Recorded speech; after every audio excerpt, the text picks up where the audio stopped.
Assalamualaikum warahmatullahi wabarakatuh. Perkenalkan, kami dari kelompok 2 yang akan mempresentasikan tentang aplikasi fungsi linear dan fungsi kuadrat, yang dimana kelompok kami beranggotakan Mutiara Nuraini Munzir, Nazil Kanita Natifa, Faris Fadilah, dan Muhammad Fahri Ramadan. Fungsi permintaan.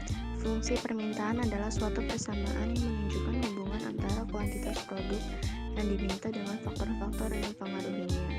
Perilaku konsumen dan harga dapat dianalisa dengan kajian matematis menggunakan fungsi permintaan.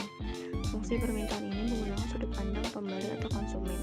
Hukum permintaan adalah apabila harga produk naik, maka jumlah produk yang diminta akan turun dan sebaliknya.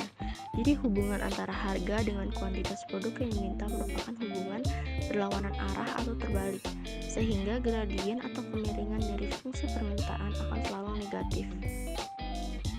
Yang selanjutnya ada faktor-faktor yang mempengaruhi permintaan. Yang pertama ada harga produk itu sendiri. Dalam penerapan fungsi linear ini berfokus pada hubungan kuantitas produk dengan harga produk itu sendiri. Faktor-faktor ekonomi yang lain dianggap konstan. 2. Pendapat masyarakat.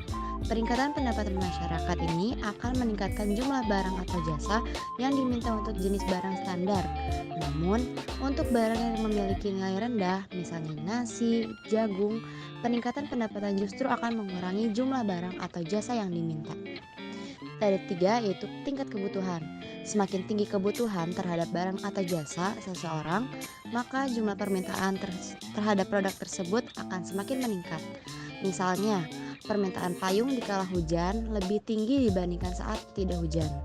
4. Jumlah penduduk yang besar pada suatu negara, maka semakin besar permintaan terhadap suatu barang atau jasa. Yang kelima, ada selera. Apabila kegemaran pada suatu jenis barang atau jasa meningkat, maka permintaan terhadap barang atau jasa tersebut juga akan meningkat dibandingkan dengan jenis barang atau jasa lainnya. Selanjutnya yang terakhir ada barang pengganti. Tersedianya barang pengganti mempengaruhi jumlah barang atau jasa yang akan diminta. Bentuk umum dari suatu fungsi permintaan linear sebagai berikut.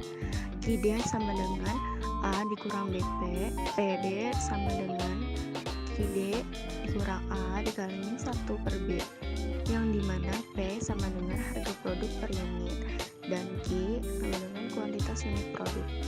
Contoh, pada saat harga jeruk Rp5.000 per kilogram, permintaan jeruk sebanyak 1.000 kg. Tetapi pada saat harga jeruk meningkat menjadi Rp7.000 per kilogram, permintaan akan jeruk menurun menjadi 600 kg. Bentuklah fungsi permintaannya.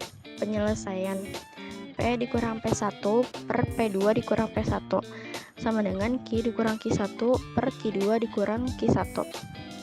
P dikurang 5.000 per 7.000 dikurang 5.000 sama dengan Q dikurang 1.000 per 600 dikurang 1.000 min 400 dikali P dikurang 5.000 sama dengan 2.000 dikali Q dikurang 1.000 min 400 P ditambah 2 juta sama dengan 2.000 Q dikurang 2 juta min 2.000 Q sama dengan min 2 juta dikurang 2 juta ditambah 400 P. Min 2000 Q sama dengan min 4 juta ditambah 400 P dibagi min 2000.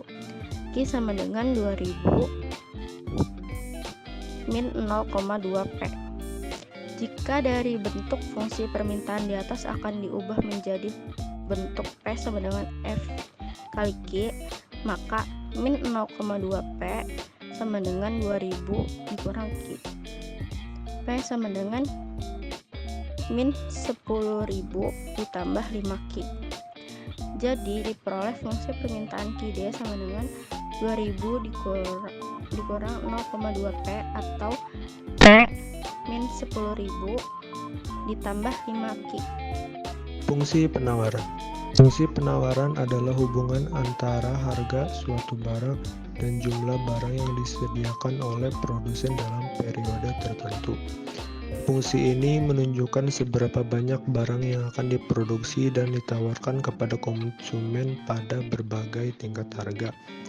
Fungsi penawaran biasanya ditulis dalam bentuk matematis sebagai QS sama dengan FS, di mana QS sama dengan jumlah barang yang ditawarkan, quality supply, P sama dengan harga barang atau price.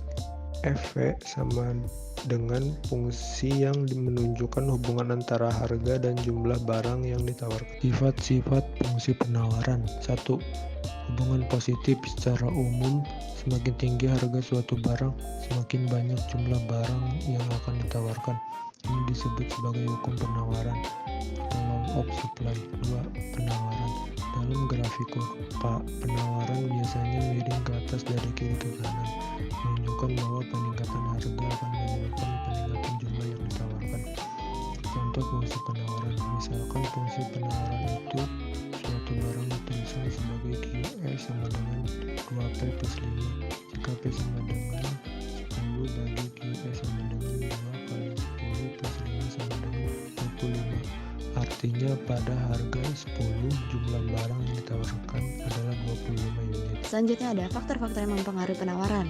Yang pertama ada harga barang. Peningkatan harga barang menyebabkan peningkatan jumlah yang ditawarkan.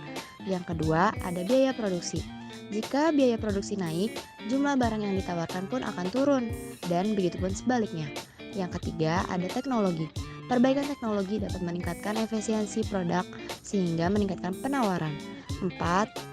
Jumlah produsen. Peningkatan jumlah produsen di pasar dapat meningkatkan jumlah barang yang akan ditawarkan. 5. Ekspektasi harga di masa depan. Jika produsen mengharapkan harga yang akan naik di masa depan, mereka mungkin menahan sebagian barang untuk dijual nantinya.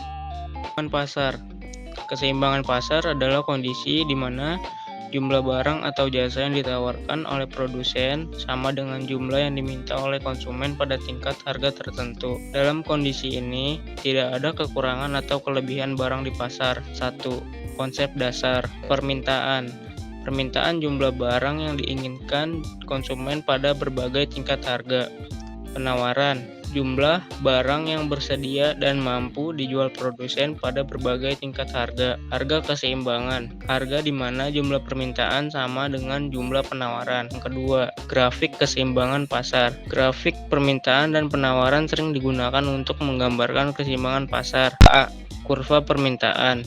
Biasanya miring ke bawah, menunjukkan bahwa ketika harga turun, jumlah barang yang diminta meningkat. B. Kurva penawaran. Miring ke atas, menunjukkan bahwa ketika harga naik, jumlah barang yang ditawarkan meningkat. C. Titik keseimbangan. Titik di mana kedua kurva bertemu, menunjukkan harga dan jumlah keseimbangan. 3. Faktor mempengaruhi keseimbangan pasar. A. Perubahan permintaan. Faktor seperti pendapatan, selera konsumen, dan harga barang lain dapat menggeser kurva permintaan. B. Perubahan penawaran. Faktor seperti biaya produksi, teknologi, dan jumlah produsen dapat menggeser kurva penawaran. C. Intervensi pemerintah. Kebijakan seperti pajak, subsidi, atau regulasi dapat mempengaruhi keseimbangan pasar. 4. Dinamika keseimbangan pasar. A. Kelebihan penawaran terjadi ketika jumlah barang yang ditawarkan lebih besar daripada yang diminta, menyebabkan harga turun. B.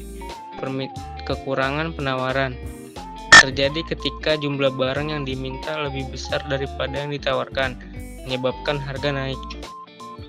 C. Penyesuaian pasar. Pasar akan berusaha kembali ke keseimbangan melalui mekanisme harga. 5. Pentingnya keseimbangan pasar. A. Efisiensi ekonomi. Keseimbangan pasar membantu alokasi sumber daya secara efisien. B.